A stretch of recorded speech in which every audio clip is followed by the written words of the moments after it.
Welcome to 5 Minute Salute, brought to you by the Military Officers Association of America, better known as MOAA. Joining me here in the studio, we have Tony. Tony, how are you doing? Good to see you, Chris. Good to see you. And then we got Tracy Connors of BelleAire Press. Sir, how are you? I'm doing fine, Chris. Thank you for having us. Yes, sir. Thanks for coming to the studio. Let's talk about you first. So, where are you from originally? I'm proud to be a native of Jacksonville. I attended Andrew Jackson High School. Yes, sir. Jacksonville University, and graduated from University of Florida. Yes, sir. And then you went on to have service in the Navy, correct? Did, yes. Yes, sir. At the time, and I won't say exactly how long ago that was, I don't want to shock the viewers and all of that. Yes, sir. But at the time, we had no choices other than the service.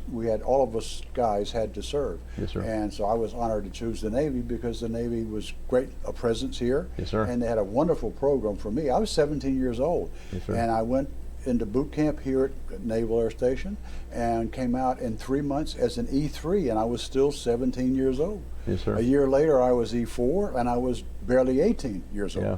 So I found that the Navy offered me a great way to move ahead in my career. That's excellent. And the experience I got as a petty officer, absolutely invaluable. If I could have my way, every officer before getting a commission would be an enlisted man and woman and petty officer, hopefully. Yes, sir. You learn things about leadership at the petty officer level you cannot learn anywhere else. All right. Well, that's great. Well, between the three of us, we're all Mustangs. So. Oh, that's right. Yes, sir. Yes. So, and then obviously you terminated your service as an officer. So let's talk about MOAA. What is MOAA, and why are you part of the association?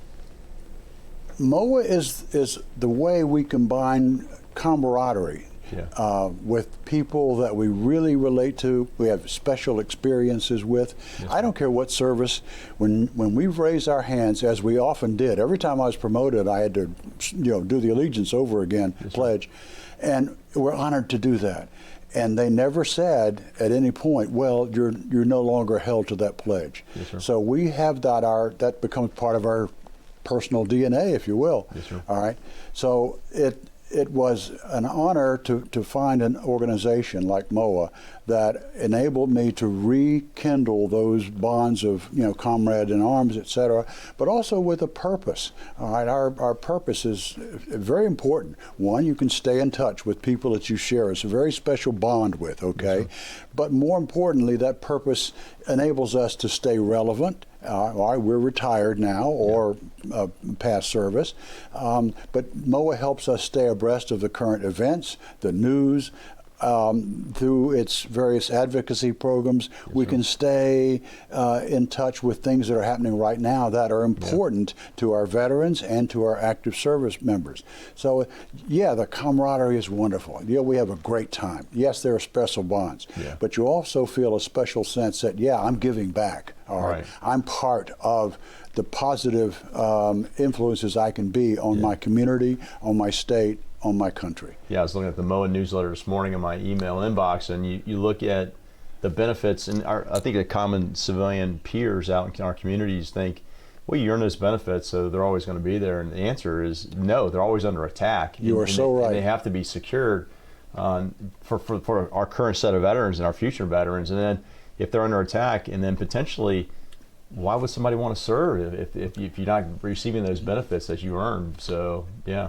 So true, and you speak from experience as well. Yes, so sir. we have a number of programs at the national, state, and local level so that we can track what's happening, all right, sir. And we can support those initiatives that ensure that veterans do have access to the rights that they've earned. All right, they weren't given to them. We earned them with our service, and in some cases with our lives, but certainly our dedication to the country. And not only do they sometimes come under attack, but veterans' needs change. As we go forward in time, different conflicts generate different needs. Comes to mind Agent Orange, for example. Absolutely. My dad was died from Agent Orange, so yeah. Oh, yeah. I'm so sorry. Well, I'm so sorry. It happened. But that was a change that came about from conflict that we had to make, and it took a while. It took legislative initiatives to make it happen, and there will be others as we move forward. No, I appreciate that. Thank you very much. So, Tony, MOAA. Wow. Why join? Yeah. Tracy did a great job there, well, thank you, particularly on the camaraderie piece. Maybe he should be a PAO. Yeah. Maybe. Oh, he is already our chapter public affairs officer. Let me just highlight a couple other things, or reemphasize. One, the advocacy piece. The number one mission in MOAA. We advocate not just for officers. While we are an association made up of officers, we are not about officers. We advocate for all. Active duty, retired, former, reserve, guard, and surviving spouses. Yeah, it's huge. And officer and enlisted. 2024, MOAA was the leading voice to get the targeted junior enlisted pay raise passed for E1 through E4. They got a 14.5% pay raise. Wow, that's unheard of. It was the Military Officers Association of America that did that. Yep. And one other point Tracy mentioned about giving back to the local community. MOAA Nassau County, Florida, has a scholarship program for the West Nassau High School for their JROTC program. We provide them a scholarship for college or vocational training. That's wonderful. As well as the MOAA National has the MOAA scholarship for officer and enlisted members or family members. That's excellent. Yep. So, interested in joining MOAA Nassau County? Yeah. It's www.ncflmoaa.org. Hit the join button. Well, thanks, Tony. Appreciate it. I urge people that have that prior service background, keep on serving.